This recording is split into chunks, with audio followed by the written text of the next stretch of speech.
Bonsoir, comment nous bienvenue sur Chanel Paula qui c'est organe officiel des nègres.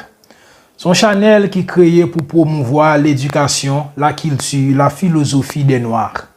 Pas oublier que nous-mêmes nous recevons en éducation occidentale et dans l'éducation occidentale là, yo pas parler nous d'origine, nous de culture, nous de qui est nous y. Est-ce que nous avions des grands philosophes ou des grands inventeurs noirs?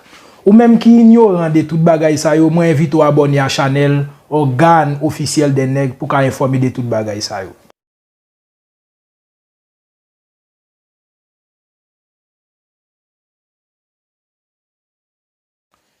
Et je dis bonsoir à tout le monde. Aujourd'hui, nous allons parler sur un sujet qui est extrêmement important. Je dis extrêmement important parce qu'il est question de la philosophie. Donc, tout le monde le sait, la philosophie, c'est la plus prestigieuse des disciplines humaines. Et c'est pour cela, les Occidentaux font tout ce qu'il faut pour nous mentir, pour nous tromper à ce sujet.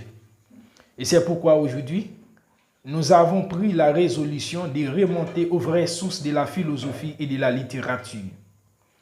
Donc, c'est-à-dire si nous avons un thème ou un titre à donner à l'exposé que nous allons faire aujourd'hui, c'est bien aux vraies sources de la philosophie et de la littérature.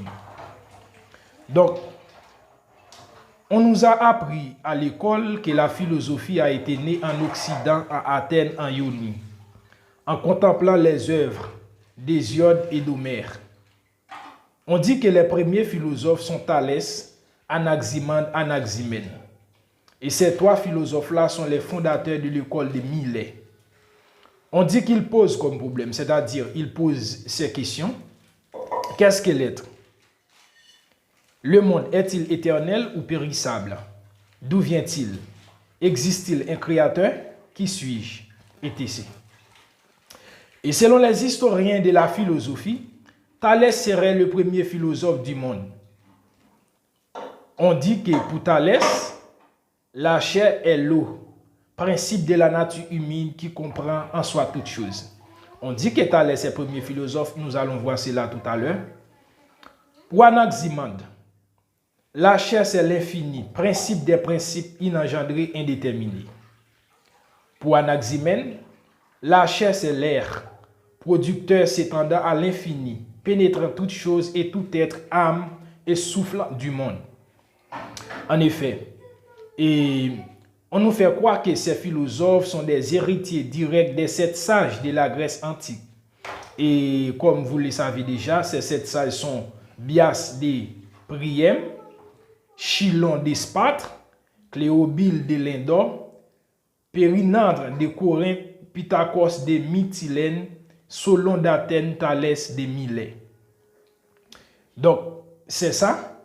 Et nous allons découvrir, selon les historiens, est-ce que ces hommes sont les premiers philosophes du monde réellement comme les Occidentaux nous font croire? Aujourd'hui, il y a un autre fait qui est extrêmement surprenant. On dit que Pythagore est l'inventeur du mot philosophie.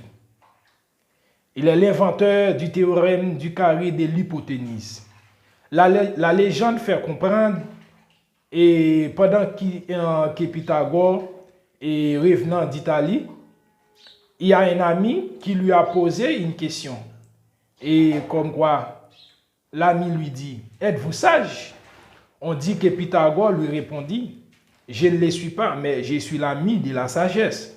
C'est ce que la légende nous a appris. Donc, si nous examinons de près ces philosophes, Pythagore dit l'inventeur du thème, du mot, du concept de philosophie, nous allons voir selon l'histoire, selon la linguistique, selon l'étymologie des mots, est-ce que c'est vrai? Et il y a un préjugé occidental et selon lequel seuls les blancs sont capables de raisonner et de réfléchir sciemment. Et ce préjugé remonte à Arthur de Gobineau dans son livre Essai sur l'inégalité des races humaines. Quoique ce livre fut combattu par Anténor Firmin dans son délégalité des races humaines, mais il n'attaque pas l'arbre à la racine, comme l'on dit couramment. Car pendant que Antenor Firmin critique l'Occident, pour lui, ceci est le modèle en matière de sciences et en matière de philosophie. On ne doit pas ignorer que nos anthropologues visant à défendre la race noire a été pris au piège de l'impérialisme culturel. Donc, parmi les intellectuels qui luttent contre l'Occident et qui n'ont pas été pris en ce piège, on peut citer Cheikh Anta Diop. Il fait une rupture épistémologique radicale et il propose de rebâtir un corps de sciences humaines basant sur les humanités classiques égypto-nubiennes. Donc, comme l'Occident se base et toute sa civilisation, toute sa science sur les humanités classiques gréco-romaines. Et c'est pour cette raison les intellectuels de l'Occident, en ouvrant la bouche et disent Socrate a dit ceci, Socrate a dit cela, tel ceci vient de tel mot grec, ceci, cela. Donc c'est pourquoi l'Occident a cette tendance. Donc nous avons remonté à l'Égypte et à Nubie en matière de sciences. Pourquoi nous ne pouvons pas faire cela? C'est parce que nous ne savons pas que nous avons des grands philosophes. Donc, parce que nous avons été trompés, nous avons été enseignés par erreur. Et pour nous, seul l'Occident a des philosophes.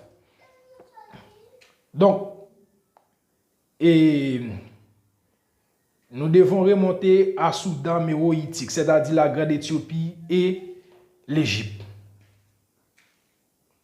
Et ce qui est surprenant encore, les intellectuels noirs ne savent pas les philosophes noirs, les anciens philosophes, et ils ne connaissent pas aussi leurs œuvres. Donc, et si nous cherchons la source du préjugé qui refuse aux Noirs toutes sortes de capacités de réfléchir en matière de sciences, nous verrons qu'il tire son origine des philosophes modernes de l'Occident. Beaucoup de mes camarades, et ce préjugé, pour bien vous dire, remonte au XVIIIe siècle. Donc, en effet, beaucoup de mes camarades le savent. Personne n'aime la philosophie autant que moi. Mais cependant, au stade où j'arrive aujourd'hui, j'arrive à comprendre que j'ai été trompé, j'ai été mal enseigné, j'ai été dupé. Et c'est pourquoi, et sans égoïsme, et j'aimerais partager ce que j'ai appris dans mes recherches à mes semblables concernant la philosophie et la littérature. Donc, et certains de mes camarades ne posent jamais le problème du caractère raciste des philosophes modernes occidentaux. Donc, en posant ce problème, en cherchant, ils auraient compris que nous avons été marginalisés à cause de l'idéologie raciste des soi-disant plus grands philosophes, allemands, français, anglais, entre autres. Donc, pour ceux qui sont dans l'ignorance de ce fait, citons d'une manière indirecte les philosophes racistes de l'Occident. Et ce sont les plus grands philosophes occidentaux qui sont des racistes, qui haïssaient la race noire. Donc, par exemple, nous avons Hegel, qui dit que le noir et le continent africain ne font pas partie de l'histoire. Le noir, dans toute sa sauvagerie, est comparable à un animal. C'est ce que Hegel, le plus grand philosophe allemand, nous a appris. Donc, nous savons que David Hume, philosophe anglais et grand philosophe, empiriste, il dit que les noirs sont inférieurs aux blancs. Le noir n'a jamais créé des civilisations. Toute civilisation a été faite par les blancs. Ça, c'est ce que David Hume nous a appris. Donc, ensuite, nous savons que Emmanuel Kant, philosophe allemand, dit que le nègre est au-dessous des Indiens, de la hiérarchie raciale, le blanc est au sommet. Donc, ensuite, nous avons Voltaire qui dit que le nègre est le produit du singe et d'une négresse qui ne peut avoir d'intelligence. C'est ce que dit Voltaire. Ensuite, nous avons Montesquieu, nous avons Diderot, qui dit que le nègre est un produit de la barbarie.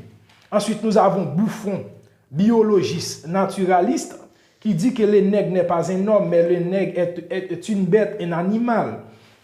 Donc ensuite, nous avons Ernest Renan, le plus grand maître à penser de l'Occident. Ernest Renan dit que la race noire est faite pour pratiquer les travaux manuels.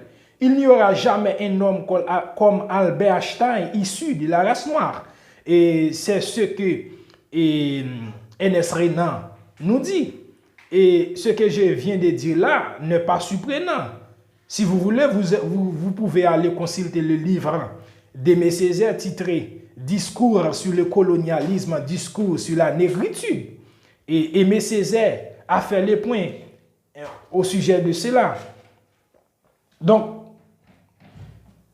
puisque tous ces grands philosophes-là, toute la civilisation occidentale moderne, toute la philosophie occidentale moderne, toute la pensée occidentale moderne s'assoit sur les dits, sur les conclusions, sur les actes, sur les acquis des dits de ces philosophes dont je viens de citer. Et c'est pourquoi je vous dis clairement que la philosophie occidentale est contre le noir. Toute la batterie des sciences occidentales est contre le noir. Et c'est pourquoi nous devons renoncer à ces sciences-là pour créer un autre corps des sciences. Donc, puisque toute la pensée scientifique et philosophique occidentale s'assoit sur les acquis de ces philosophes racistes, l'Occident a falsifié la vraie histoire de la philosophie pour régner la vraie source de la philosophie, pour que les Noirs savent qu'ils n'ont jamais été rien dans l'histoire de l'humanité. Donc maintenant, en effet, et pour appuyer mes thèses, nous allons citer un grand intellectuel afro-américain et du nom de Molefi Keïta Asante. Dans un article publié le 23 mars 2014 intitulé « L'origine africaine de la philosophie, mythe ou réalité ». Et Molefi Keïta Asante fait cette déclaration.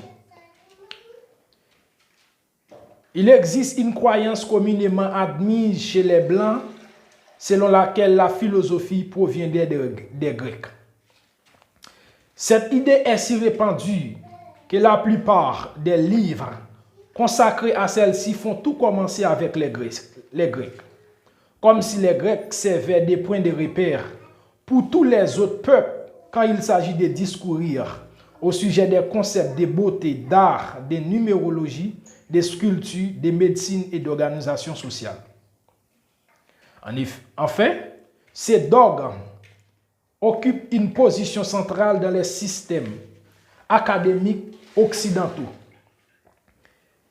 Et cela englobe aussi les différentes universités et académies d'Afrique. Cela fonctionne à peu près de cette manière. La philosophie est la plus prestigieuse des disciplines. Toutes les autres disciplines proviennent de la philosophie. La philosophie est une création des Grecs. Les Grecs sont des Blancs. Les Grecs sont donc les créateurs de la philosophie. Donc c'est la conclusion, c'est une citation de Molefi Keïta Asante, touchant le préjugé de nous venons de faire les points. Pour le Blanc, l'équation occidentale est ceci. Ça, c'est l'équation occidentale. Tout ce qui est bien et beau est blanc. Ça, c'est l'équation du préjugé occidental. Tout ce qui est bien et beau est blanc. Et ce préjugé, c'est le préjugé de tous les Noirs aliénés par une fausse éducation occidentale. Donc, en Haïti, c'est ce qu'on nous a appris à l'école en classe terminale. En Haïti, les documents référentiels en matière de philosophie en classe terminale est Introduction à la philosophie et à la psychologie d'Olimonsi. Et c'est ces documents. Vous voyez? Introduction à la philosophie et à la psychologie. Et par un auteur appelé Olimonsi. Donc, tous les préjugés dont je viens de faire le point se trouvent dans ce livre. Donc, pour corriger cette falsification, Et nous avons pris la résolution de faire cet exposé. Donc, pour remédier à cette situation, nous allons citer les philosophes, les historiens de bonne foi grecs qui disent clairement que la philosophie est d'origine africaine, est d'origine égyptienne. Et nous pouvons dire en effet que ce préjugé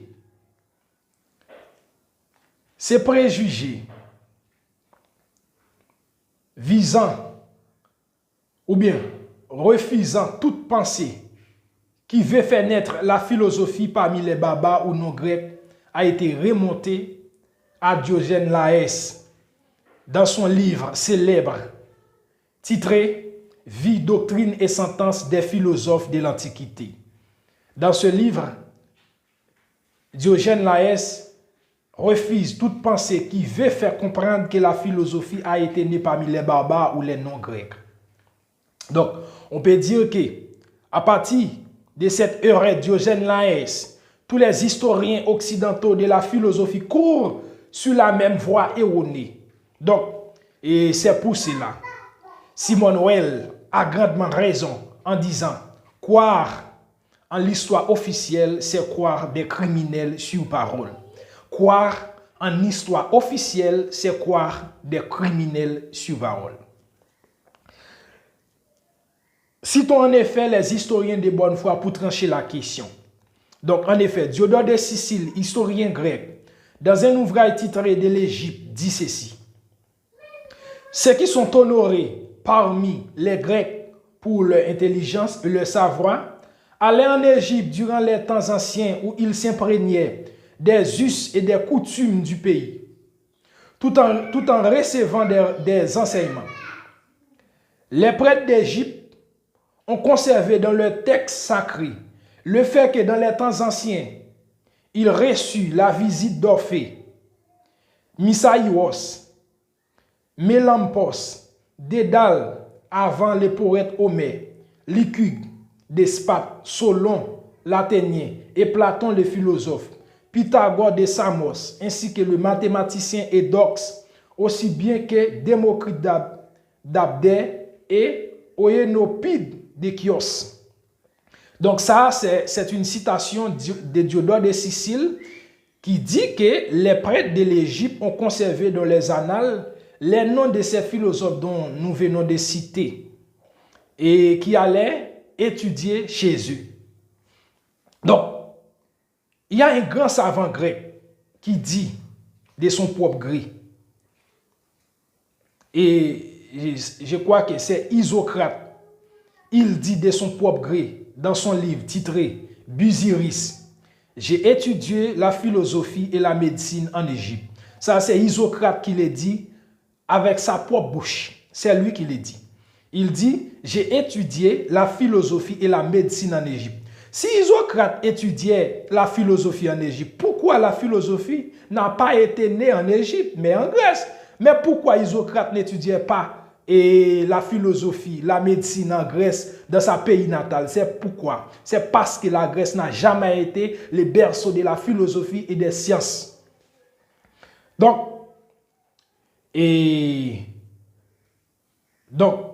citons quelques citations des philosophes modernes. Par exemple, citons les grands professeurs, les grands philosophes, les grands égyptologues, les grands professeurs Cheikh Anta Diop, savants pluridisciplinaires. Voici ce qu'il dit dans son livre et dans son maître célèbre ouvrage titré Nation nègre et culture. Voici ce qu'a dit Cheikh Anta Diop. Plutarque, dans Isis, Osiris, relate qu'au témoignage de tous les savants et philosophes grecs qui ont été élèves des Égyptiens, ces derniers n'aimaient pas profaner leurs sciences. Solon, Thalès, Platon, Lycurgue, Eudoxe, Pythagore ont rencontré des difficultés avant d'être initiés par les Égyptiens. Toujours d'après Plutarque, de tous les savants des Égyptiens, c'est Pythagore qu'il préférait à cause de son tempérament mystique. Et réciproquement, Pythagore était un des Grecs qui vénérait le plus les Égyptiens. Le même auteur, savoir Shekhanta Diop, continue. On sait d'autre part que Pythagore, Thalès, Solon, Archimède, Ératosthène sont allés s'instruire en Égypte même. Et la liste est loin de s'arrêter là. L'Égypte était vraiment la terre classique où sont allés s'initier les deux tiers des savants et des philosophes grecs. En réalité, on peut dire que à l'époque hellénistique, Alexandrie était le centre intellectuel du monde où se trouvaient réunis tous les savants grecs dont nous parlons maintenant. On ne saurait jamais insister suffisamment sur le fait que ces savants se sont formés en dehors de la Grèce, en Égypte même. Ça, c'est une citation de Shekhanta Diop, touchant la question. Donc, en effet, après le déchiffrement des hiéroglyphes en 1822 par Champollion le Jeune et par le déchiffrement de la pierre des Rosettes, Champollion le Jeune était surpris de voir dans le premier document ethnographique du monde l'état sauvage de la race blanche dans l'Antiquité. Et la raison pour laquelle je vais citer cette citation, c'est parce que pour les nègres, pour mes camarades, les blancs étaient toujours au sommet de la science et de la philosophie et de la civilisation. Ce n'est pas cela. Il fut un temps où les blancs étaient à l'état sauvage. Et plus sauvage que les derniers barbares de l'histoire de l'humanité. Voici ce qu'a dit Champollion le Jeune en déchiffrant un texte pyramidal trouvant en Égypte. Voici ce qu'a conclu Champollion le Jeune, le père de l'égyptologie. J'ai honte de le dire, puisque notre race est la dernière et la plus sauvage de la série. Les Européens qui, à ces époques reculées, il faut être juste, ne faisaient pas une trop belle figure dans ce monde. Nos bons vieux ancêtres, leurs coutumes, leurs costumes est quelquefois différent. Les têtes sont plus ou moins chevelues, chargées d'ornements diversifiés. Le vêtement sauvage varie un peu dans sa forme. Leur vue a toutefois quelque chose de flatteur et de consolant. Donc ça, c'est une parole de Champollion le Jeune et qui dit que le blanc, à un moment donné, était à l'état sauvage. Cependant, la race noire était au fait de sa gloire, au sommet de la science et de la civilisation, au stade de la maturité où arrive l'Occident actuellement. Et donc, maintenant, on peut donc conclure que la Grèce n'est pas un miracle. Et le terme miracle grec a été forgé par Ernest Renan dans un ouvrage publié titré Prière sur l'Acropole.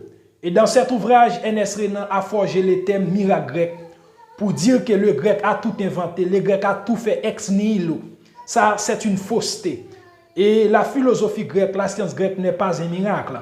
Parce que les Grecs sont allés s'instruire en Égypte. C'est pourquoi la philosophie grecque n'est pas un miracle. La philosophie grecque n'est pas tombée du ciel comme on nous a appris à l'école, comme on nous fait comprendre. Donc,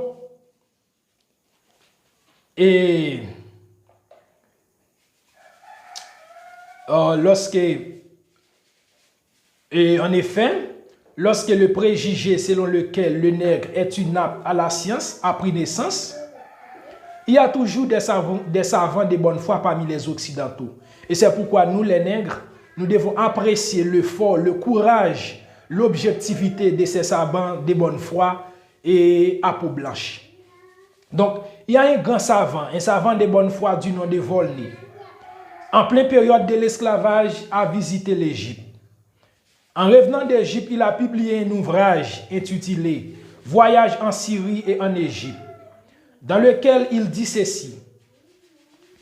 En revenant d'Égypte, le fait qu'elle rend à l'histoire offre bien des réflexions à la philosophie. Quel sujet de méditation dévoile la barbarie et l'ignorance actuelle des côtes, issues de l'alliance du génie profond des Égyptiens et de l'esprit brillant des Grecs, de penser que cette race d'hommes noirs, Aujourd'hui, notre esclave est l'objet de nos mépris. Et celle-là même à qui nous devons nos arts, nos sciences et jusqu'à l'usage de la parole. Et d'imaginer enfin que c'est au milieu de peuples qui se disent les plus amis de la liberté et de l'humanité que l'on a sanctionné le plus barbare des esclaves. Et mis en problème si les hommes noirs ont une intelligence de l'espèce de celle des hommes blancs. Ça, c'est une citation de Volney. Ça, c'est en pleine période de l'esclavage. Pendant que les intellectuels de l'Occident disent que la race noire est au pied de l'échelle, incapable de civilisation, dit ceci, dit cela. Et Volney, étant savant de bonne foi, fait cette déclaration. Et cette déclaration a choqué le monde occidental à ce moment-là. Donc, il y a un autre savant de bonne foi qui dit à son tour, ce fut le cas d'Amélino, le grand égyptologue, dans son célèbre ouvrage intitulé Prolégomène. Voici ce que Amélino a déclaré.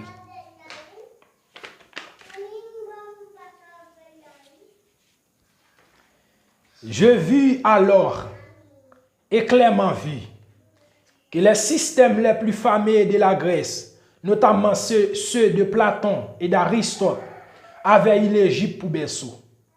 J'ai vu aussi que le beau génie des Grecs avait su revêtir les idées égyptiennes d'un revêtement incomparable, surtout chez Platon. Mais je pensais que ce que nous aimerions chez les Grecs, nous ne devions pas le mépriser ou simplement le dédaigner chez les Égyptiens. De nos jours, quand deux auteurs collaborent ensemble, la gloire de leur œuvre commune va aux deux collaborateurs indistinctement. Je ne vois pas pourquoi la Grèce antique garderait l'honneur des idées qu'elle a empruntées à l'Égypte. Donc, ça, c'est une déclaration tracassante et frappante d'Amélino. Moi aussi, je ne vois pas pourquoi on fait tant de cas à la Grèce. Cependant, la Grèce n'est pas le berceau de la philosophie et de la science. On sait très bien, et les intellectuels des Occidentaux savent très bien que l'Égypte est le berceau de la philosophie et de la science. On nous fait comprendre que l'Égypte a une ethnophilosophie, mais l'Égypte n'a pas une philosophie. C'est une fausseté. Donc, et ensuite, nous pouvons citer aussi cette déclaration de Mason Houssel, Paul Mason Houssel, dans son livre titré La philosophie en Orient. Voici une déclaration tracassante de Paul Mason Houssel. Il dit, l'intellectualisme issu de Socrate et d'Aristote, d'Euclide et d'Archimède s'accommodait à la mentalité nègre. Entendez bien. L'intellectualisme issu de Socrate et d'Aristote, d'Euclide et d'Archimède s'accommodait à la mentalité nègre. C'est-à-dire, vous voyez très bien, maintenant, on peut déduire que la philosophie n'est qu'une vertu de l'âme nègre. C'est juste une mentalité nègre. C'est une partie intégrante de la vision du monde nègre. C'est une partie intégrante de la culture nègre. C'est juste un état d'âme nègre. Donc, maintenant, nous voyons que tous les philosophes grecs allaient étudier en Égypte. Donc, maintenant, nous allons passer à un autre point. Nous allons montrer comment ces philosophes, ces premiers hommes dits philosophes, comment ils ont emprunté leur pensée à l'Égypte. Donc, en effet, nous savons selon la cosmogonie héliopolitaine, c'est-à-dire la cosmogonie d'Héliopolis. Snout représente l'air, c'est-à-dire l'espace. Et Tefnout représente l'humidité, c'est-à-dire l'eau. Geb est la terre. Et Nout représente le ciel. Maintenant, Cheikh Anta Diop conclut que ces quatre divinités de la cosmogonie héliopolitaine sont à l'origine des quatre éléments des philosophes présocratiques, savoir Thalès, Anaximandre, Anaximène. Donc, cela sous-entend que l'idée des soi-disant premiers philosophes est un plagiat. Donc, c'est-à-dire qu'il n'y a pas de miracle grec. Ensuite, et après avoir montré que l'idée que les premiers philosophes avaient l'habitude de chercher Et le premier élément, d'où découlent tous les autres éléments, est un plagiat. C'est un simple plagiat de la cosmogonie héliopolitaine. Ensuite, revenons à l'étymologie du mot philosophie. Donc, et nous venons de voir, selon la légende, que le terme a été inventé par Pythagore. C'est une fausseté. C'est un mensonge, mes amis. Maintenant, citons cette parole des Moléfiques qui était à santé et dans le même sens et dans l'article que nous venons de parler, voici ce que Moléfique qui était à santé déduit. Le mot philosophie, tel qu'il nous parvient par l'intermédiaire du grec, comporte des parties. Philo, qui signifie frère ou amoureux, et Sophia, qui veut dire la sagesse ou le sage. Ainsi, un philosophe est en fait appelé un amoureux de la sagesse. Ce mot Sophia provient d'une langue africaine, les Médounétiens, la langue de l'ancienne Égypte, où le mot Saba signifie le sage, apparaît pour la première fois en 2052 avant Jésus-Christ. Dans la tombe d'Antef Ier, bien longtemps avant l'existence de la Grèce et du peuple grec. Ce mot évolua en Sébo, en copte et en Sophia dans la langue grecque. De la même façon que le philosophe signifie étymologiquement amoureux de la sagesse, Séba signifie le sage dans les écrits figurant dans les anciennes tombes des Égyptiens. Donc, on peut donc conclure que si la racine du mot sage n'est pas grecque, les Grecs ne peuvent être en aucun cas les premiers philosophes du monde. Mes amis, on nous a trompés. En plus, après avoir démontré que non seulement étymologiquement le mot philosophe, le mot sage n'a pas été inventé par Pythagore, et montrer que l'inspiration qui pousse les premiers philosophes, c'est-à-dire les philosophes présocratiques, à chercher l'origine du monde et les matières premières, et n'est pas de ces philosophes. C'est un simple plagiat. Ensuite, pour finir avec cette falsification, on peut dire aussi, on peut identifier la nationalité de certains philosophes dits grecs, que les historiens occidentaux de la philosophie font passer pour grecs. On sait que Pythagore, le père de Pythagore, est un nègre, un noir. On sait que Zénon, selon Diogène Laërce, est un noir. Eudoxe est un nègre égyptien qui allait vivre en Grèce. Euclide est un nègre égyptien qui n'est jamais allé en Grèce, qu'on le fait passer pour un grec. Donc, et ensuite, on sait que Thalès, dit-on le premier philosophe selon les historiens de la philosophie, est un cananéen ou un phénicien.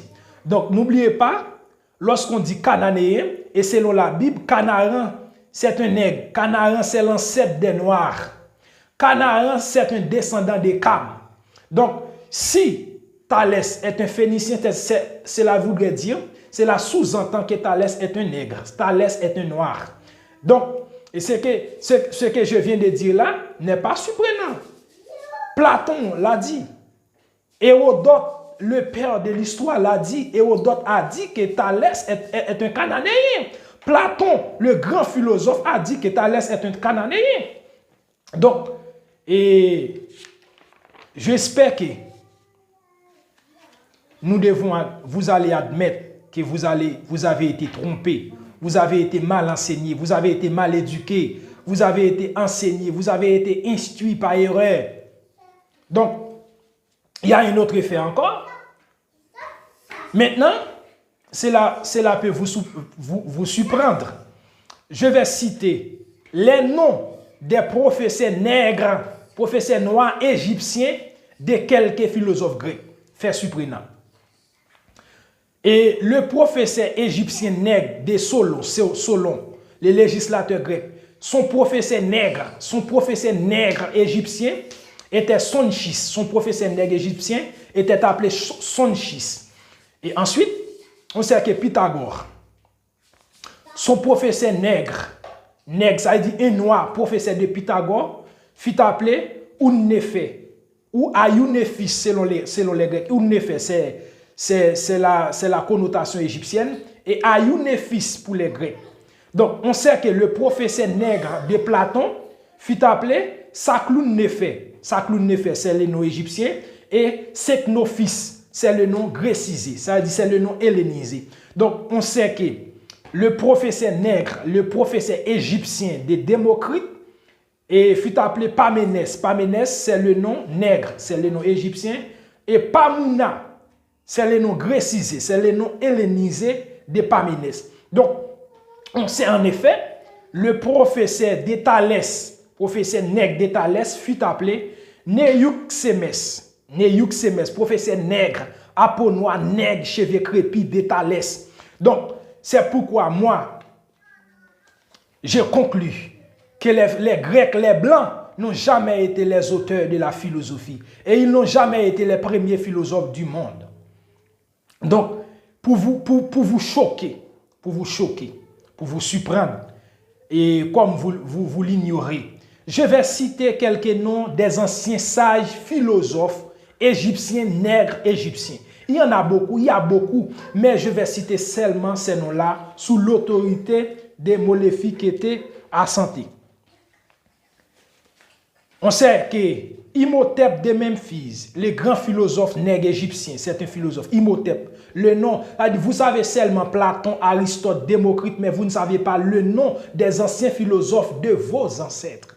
Donc, il y a Imhotep, un philosophe nègre, il y a Ptah et Taotep, un autre philosophe nègre, il y a Amenap, un autre philosophe, il y a Merikare, un autre philosophe nègre égyptien, il y a Douaouf, un autre philosophe nègre, il y a Amenhotep, un autre philosophe nègre, il y a Akhenaton, un autre philosophe nègre, il y a Kounanou, un autre philosophe nègre. Il y en a beaucoup, il y a des sociologues, il y a des médecins, mais je cite seulement ces noms-là. Mais il faut ce que nous devons retenir. Ces philosophes vivaient 2500 ans avant Jésus-Christ, 1700 ans avant Homère, le premier philosophe grec. Donc, cela peut vous surprendre.